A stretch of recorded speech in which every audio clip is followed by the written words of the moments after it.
if we want to take this nitrogen compound and we want to add this piece to it, and we've got a palladium catalyst there, what should the other piece be?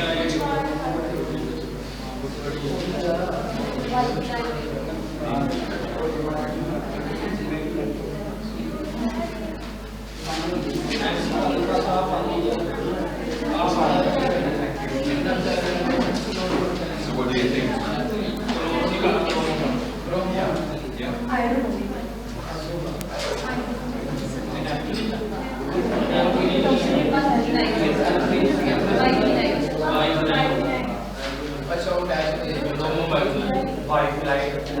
Sorry? Biphenyl halide, yes. So this is just so that you remember that always if you have a nucleophile, you need something with a leaving group on the other half. So you would have the biphenyl system, and you would have perhaps a halogen there. So it could be bromide, could be iodide, or it could be a triplet derivative, an oxygen derivative. Do you remember?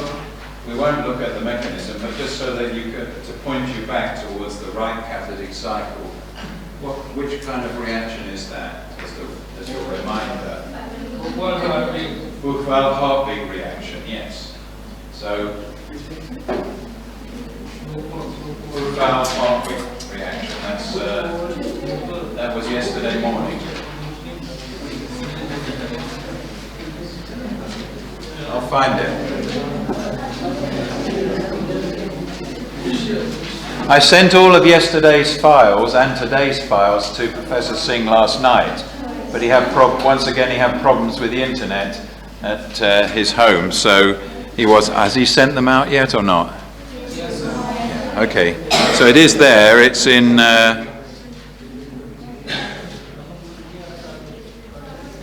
Just to remind you where it was.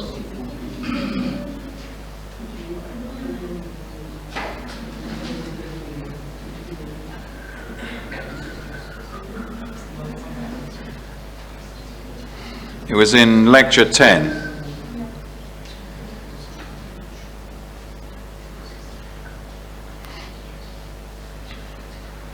That's the typical reaction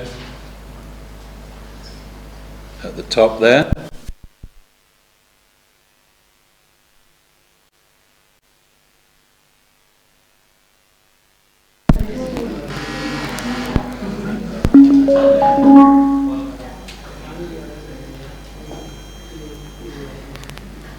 They're testing us this morning. This will come.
Okay, so this was the picture out of lecture number 10, and you can see at the top it fits exactly this kind if you would generalize this scheme.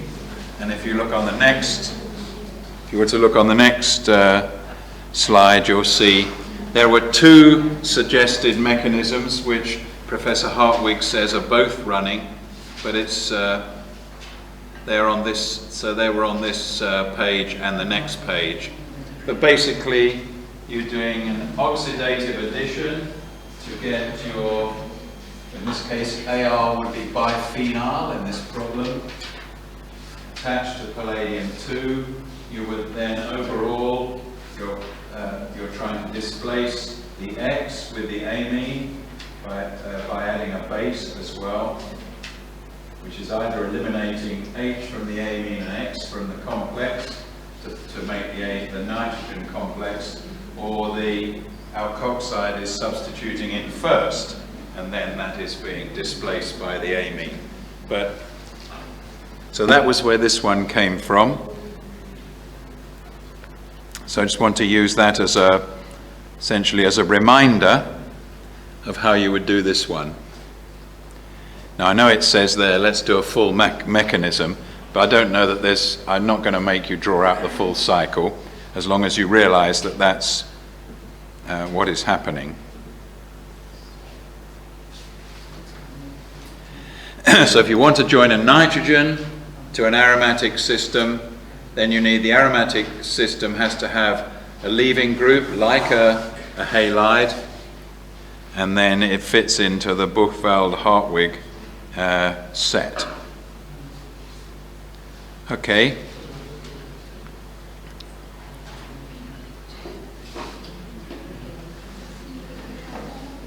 Can you see if you can write out how this conversion of this ene into this diene goes? See if you can remember there the sets of cycloadditions, cycloreversions, different cycloadditions and so on, to get to that ene product. This is what we were doing yesterday afternoon.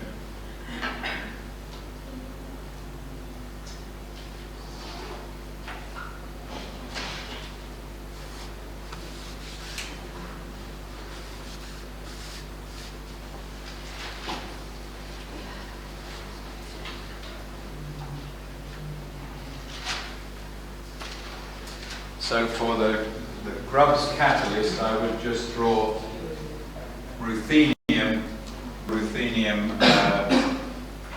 carbene. Don't worry about the other ligands that are there.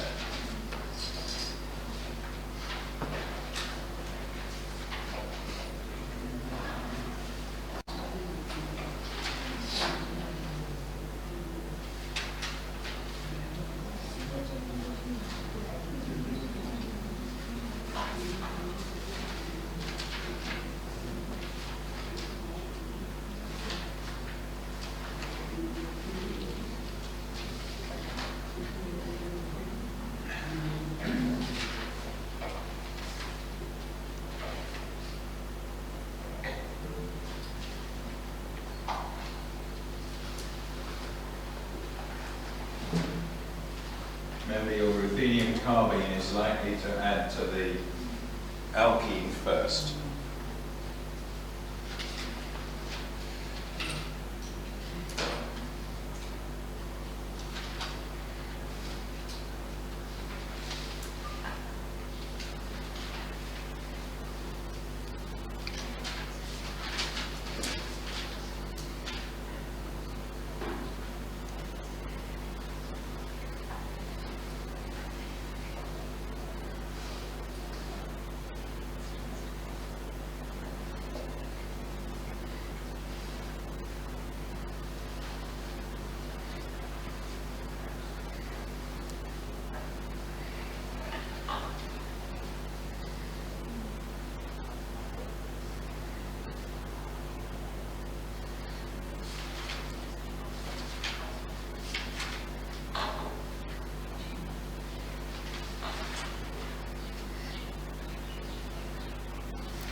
Okay, I'm going to talk it through now. Hopefully you can follow. You have a ruthenium lined up here. I've put the ruthenium joining to the inside end of the alkene. So you make a 4-membered ring here. That breaks down instead of the way that you formed it, breaks down the other way, and that gives you styrene coming off here. But what it gives you is off this carbon, it's left now as a ruthenium carbide. So if you like, I could redraw it with ruthenium at the end here. That adds to form a 2 + 2, a 4-membered ring across one of the pi bonds of the alkyne. And if you break that down to form a new carbon-carbon bond, then that leaves one carbon left over, which is now a ruthenium carbene, and can do the same thing with the ethene that's there to chain extend the side chain. Now, I don't know how much that makes sense, but it's a succession of 2 + 2 4-membered ring formations, which form one way round and then break down the other way round. So I would put the ruthenium on the left-hand end at the bottom here, the carbon at the right, and then break it down to give a ruthenium carbene on that side chain. And then that adds across the alkyne. Again, that breaks down the opposite way to the way it's formed, and that gives you the 7-membered ring with a ruthenium carbene at the top here, which then does metathesis with the ethene that's present. Now, does that make sense to those of you who didn't get that far?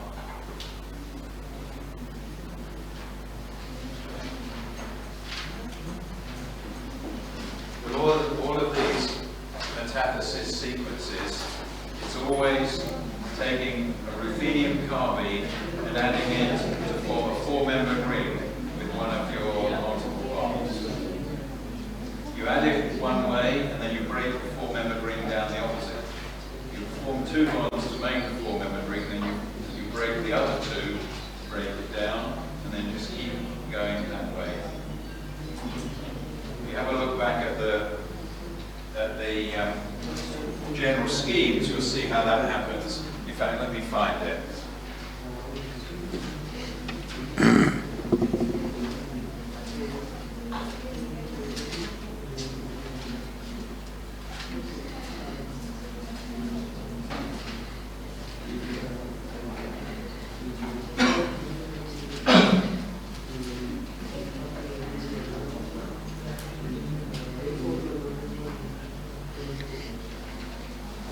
Okay, so here it is in a general scheme.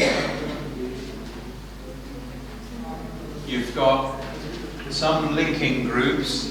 You've got an alkene, which was in the bottom chain in the example of the problem. You've got an alkyne in the top chain. So we add the ruthenium to the alkene. And again, notice the ruthenium is best added to the not to the terminus of the alkene, but to the inside end. You form a 4-membered ring, you then break it down the opposite way, so that where you had an alkene, you now have a ruthenium carbene. That adds across the alkyne to give a new 4-membered ring. That was formed by making the top and bottom bonds. If you now break it to break the left and right hand bonds, then what you end up with is forming a bond to close, a double bond to close the ring, and a side chain which now carries the ruthenium carbene. And then that does the metathesis with ethene to finish it off. So there was ethene in the reagents. So if you didn't see that all the way through, this is the one. This is the page to refer back to. But I think some people had that. So you see, this is a general case, but the problem is applying it in a real molecule. The linking tether is obviously a little bit more complicated, but it's the same basic principle.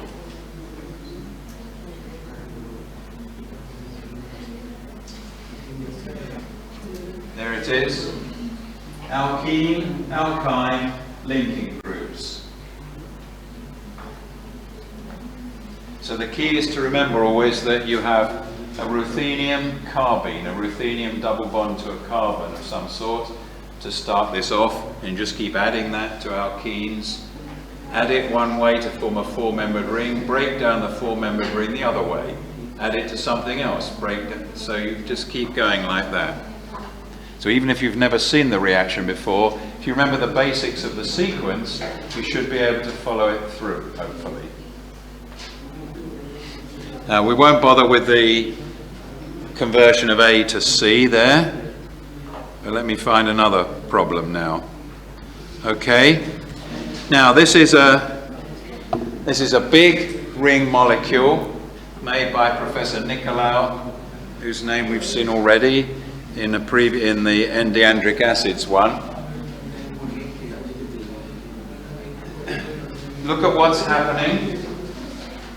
There's two iodoalkenes here, and look at what you've got to fit in to close the ring. So have a think about, or a suggestion about what kind of reagent you might need as the palladium. Yeah, so we need a palladium zero catalyst. But how many carbons have we got to add in?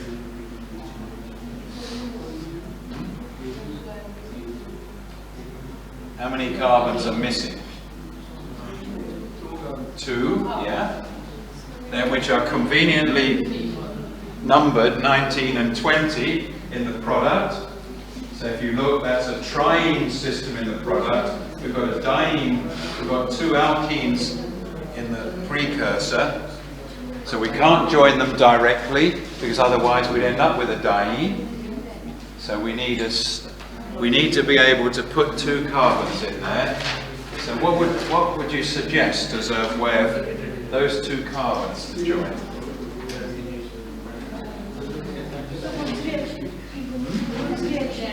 Which Wurtz reaction?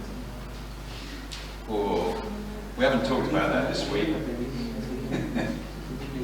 It's a modern, right, effectively it is a modern version of Wurtz reaction. But what, out of the ones that we've done this, and the Wurtz reaction will be dissolving metal, it would be a little bit vigorous for the rest of the molecule. So of the reactions we looked at in yesterday and today, in fact go back to yesterday morning, what do you think we should do? We've got two alkenes with leaving groups on.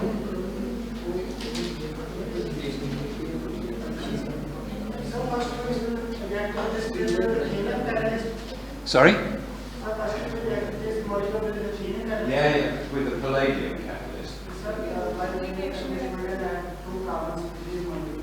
Yeah, well, what does the 2 carbons going to look like? I mean, it's not just ethene we're going to add in there.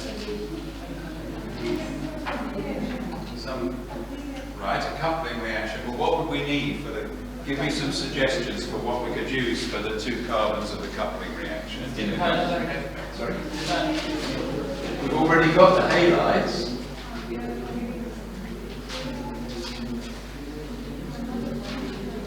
So what were the suggestion? What were the possibilities for possibilities for the other parts?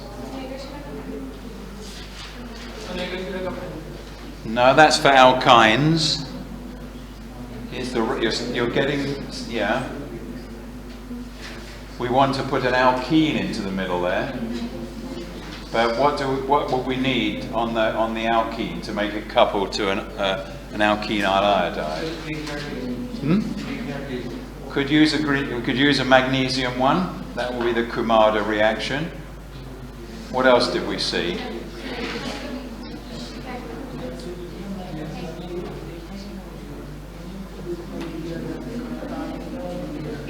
We could use the Heck reaction. Yes, you're right. I wasn't thinking of that. So what else, along with the Kumada reaction, what else was in that group? That was magnesium on your alkenes to get it to add. That might be more tricky to get because you want 2 carbons with a Grignard reaction at each end. That might be a bit tricky to make that compound, but in principle that could work. So magnesium, what other metals or pseudo-metals did you see? So Tributyl tin, yes. And that is exactly what Nicolau used. Now, I would never expect you to guess these conditions, but the key was what the guy at the back said there, a palladium 0 reagent. And this was done using a double Stille reaction. To make this kind of molecule with magnesium each end just might be a bit too unstable actually. You could do this with a boron group at each end, so do a Suzuki type reaction, but to use magnesium or zinc it would probably be a bit too unstable, but tin or boron with the various possible substituents on the boron, but tin or boron, so Stille or Suzuki couplings would be okay here. So you're right when you suggested tributyl tin, yeah.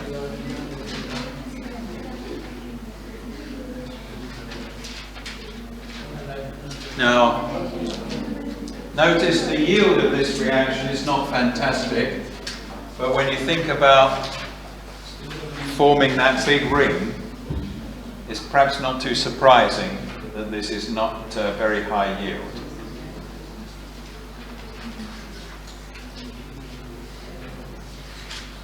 Why do you think this was done at 0.01 molar solution? Why do you think it was done in dilute solution?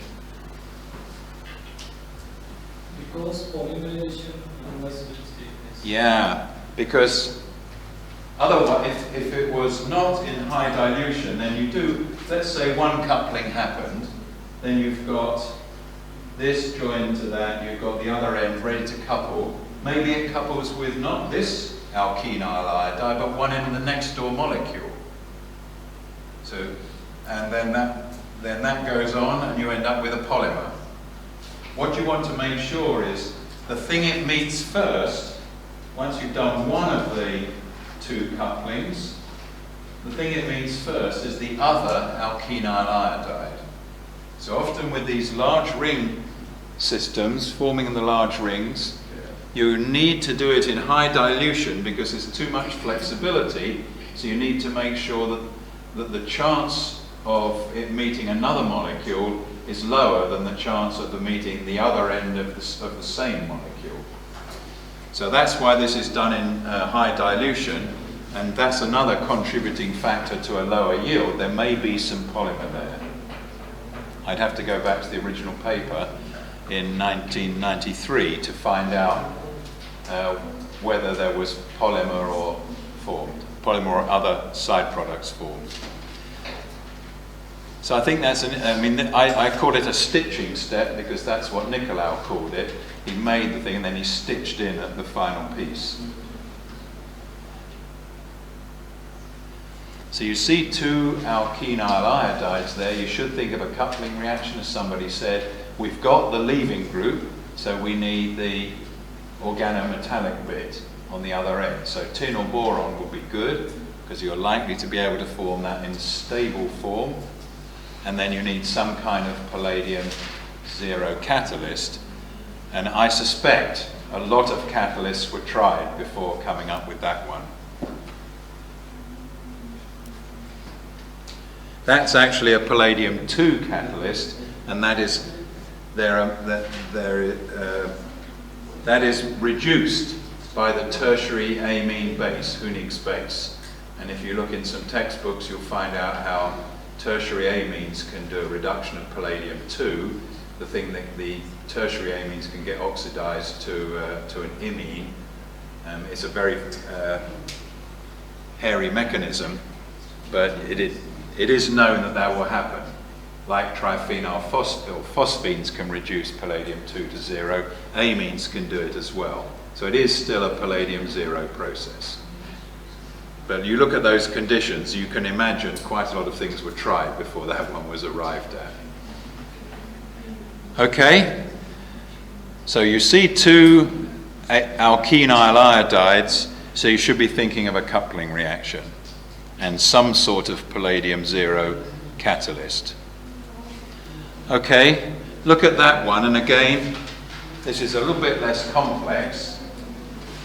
This is, you see in a sort of pinky colour here, the bond you're trying to form.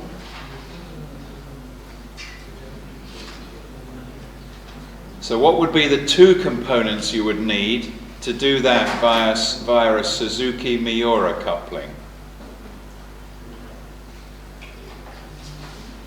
In fact, it's something you can make in a single step from here and in 2 steps from there for the 2 components.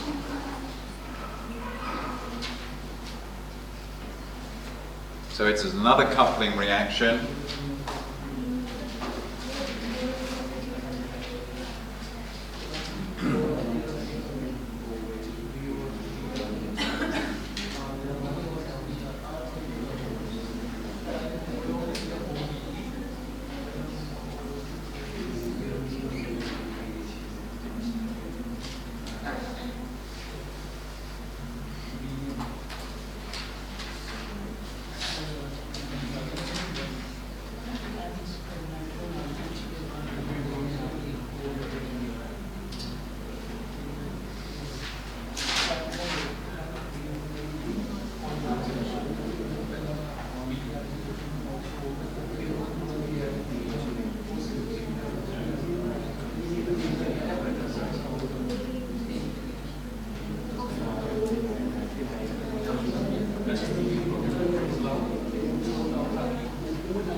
Now, if we're thinking of the Suzuki-Miura coupling, yeah, we need something with a leaving group on one side, like a halide. What's the organometallic bit? Boron, a boronic acid, or some derivative of that. So looking at these 2, which do you think is likely to be the leaving group, the one with the halide on? The first one, yeah, because we've already got a halide. What have we got to, why do you think we need to do something to this? Why not use it directly? What do you think we might have to do? Yeah. Right, we need to protect the OH to make sure that OH doesn't get involved in a Buchwald-Hartwig type coupling reaction. So we need to protect the OH, and you've suggested doing it with a benzyl group, but there could be others. In fact, it was a benzyl group, and because you can see that in the product here, can't you? BN for benzyl, CH. So benzyl chloride to react with. What will the other half need to be? A boron derivative, we've decided. So there it is. In fact, it was done the other way round. If you look at that, the obvious thing would have been to use the boron on the left, the bromine on the left, the boron on the right. But don't ask me why, but they did it the other way round. But it is a perfectly good guess to say if you've got the bromine there already, let's use that as the leaving group and let's put the boron on the other half. So I don't know why, I'm not quite sure why it was done this way round, but in fact they put the boron on this bit and protected. In fact, that must have taken more than one step, so that, yeah, a bit inaccurate there. And they made the bromine on the other side. It doesn't really matter, so this illustrates that you can put the leaving group and the boron, tin, whatever, on either way round. But quite correctly, if you see the BR there, you'd expect that to be used directly. However, that wasn't done in this case, so it's a little bit of a trick question, but nevertheless the principle is there. You need a bromine on one, or a leaving group on one side of bromine, and you need a boron derivative on the other, and it is actually a boronic acid. It's the simplest boron derivatives, the ones that were actually used first.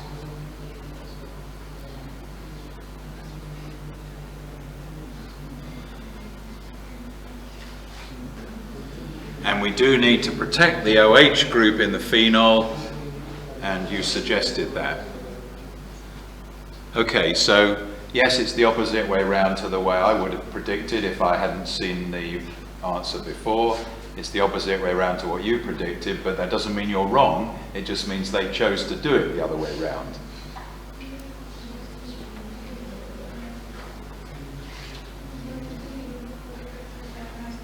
Okay. In fact, that class of natural products at the bottom right there is one that I've worked on, published a few papers on, but we've not been using this, we weren't using this strategy. Okay.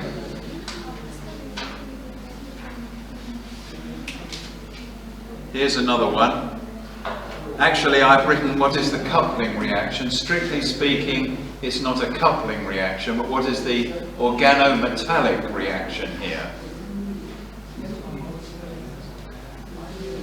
So we have alkenes. Well, yeah, I beg your pardon, it is a coupling reaction here. Yeah, sorry, it is a coupling reaction. Well, yeah, sort of.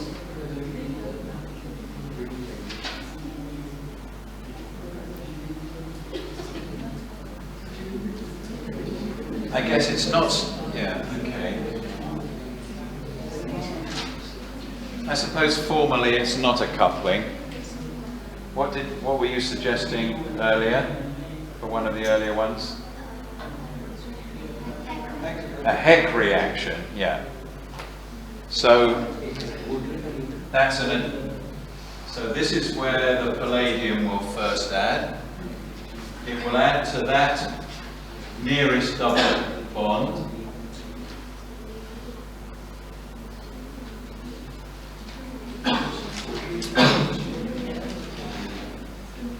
Write down what you'd get if that first reaction happens as a first intermediate in a Heck reaction. So I think strictly speaking it isn't a coupling, so I wrote that wrongly, but it's an organometallic reaction. It is a Heck reaction.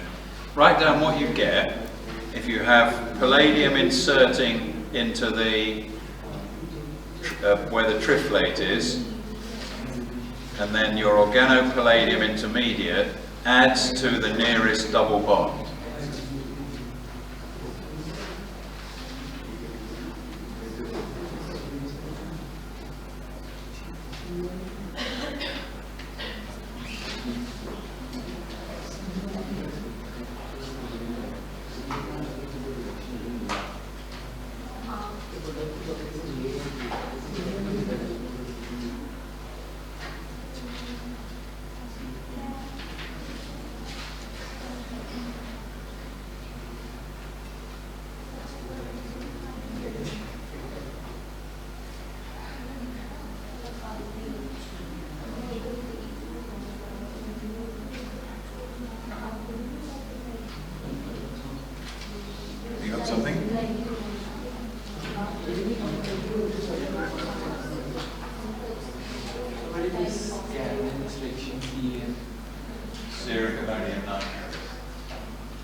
The first step of hydrogenation, there is hydrogenation at the 1 meter.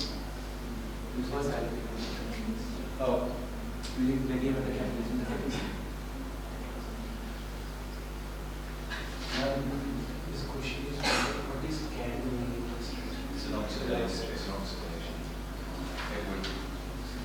Oxidation.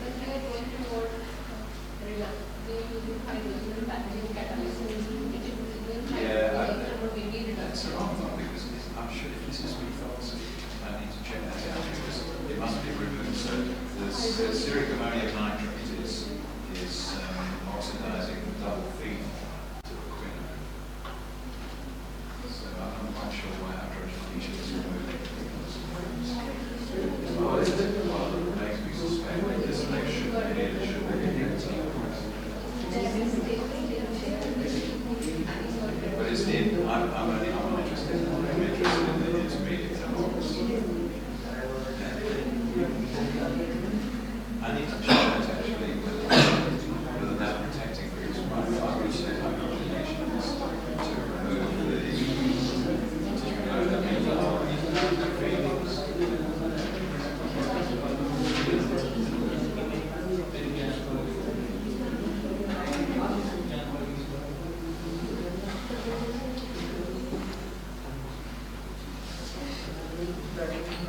You know if you make a palladium derivative where the triflate was, you know that's going to add to the inside end of the nearest alkene because it forms a bond to where the methyl group is. So you know it's adding to that just by looking at the structure. That is forming a 6-member ring, so that's helpful.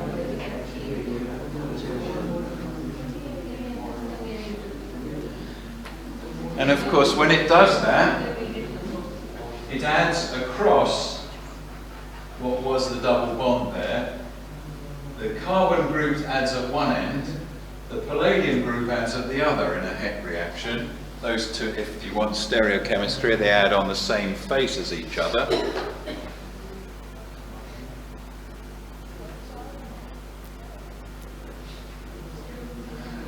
So you see how this has been set up? In the second step, from that intermediate, it's doing another Het reaction. So you form one organopalladium, it adds to the first alkene, but rather than eliminating and finishing a Het reaction, it finds another double bond, so it does another Het reaction.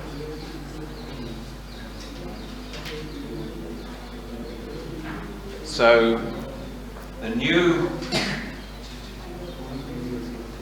organopalladium you get from the first reaction will add to the second alkene, putting a palladium at the far end of where that double bond was. So we'll add across here.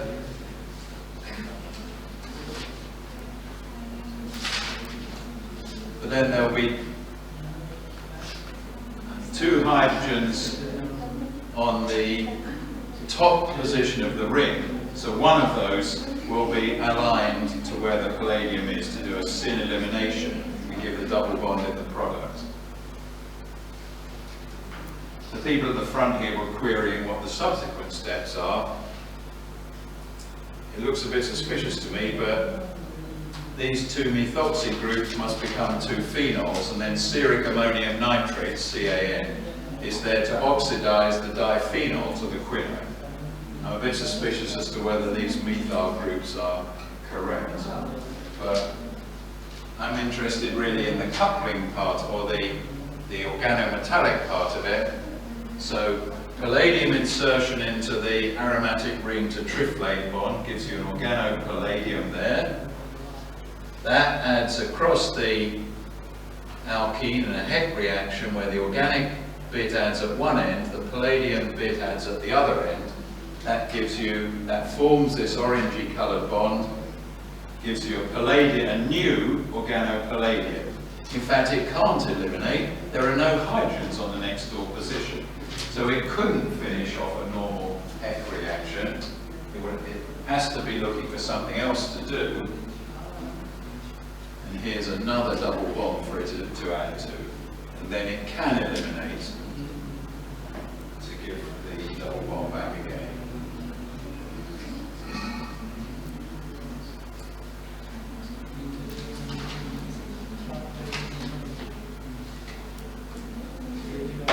Does that make sense?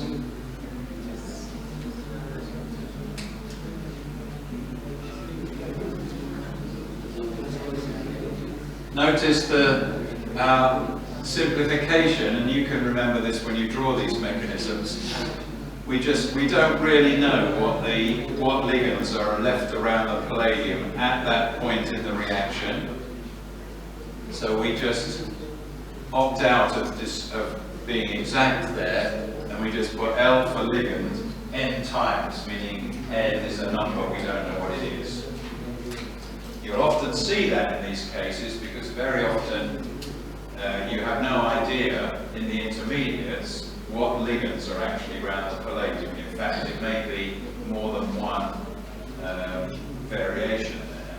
So when sometimes you see no ligands at all, or sometimes you see something like I've written there, which is essentially means there are some ligands, but I don't know which ones.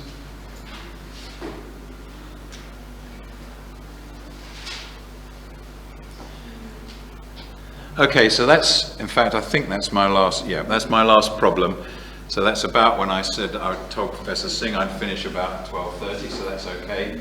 But you see there, if you think about the basics of the reactions, we haven't gone through any of my questions have sometimes said draw a full mechanism.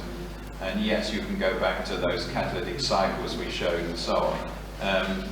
But I think that wasn't the point so much of this session. It was about you recognizing the reaction. You can always go and look up what the catalytic cycle is.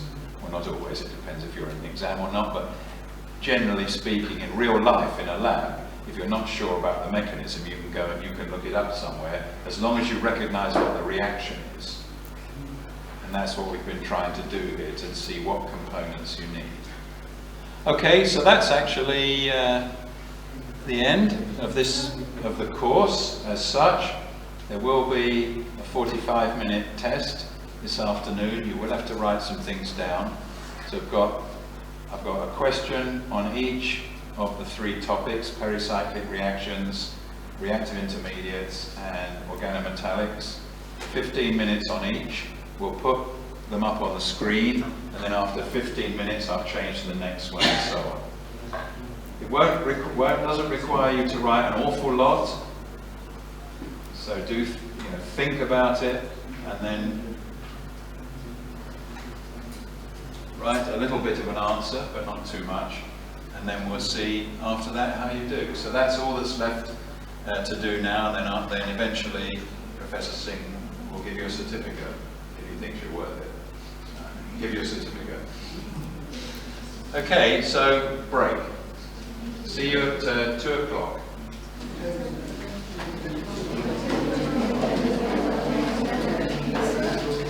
Hello. Saying that like coupling palladium always attack at more hindered side.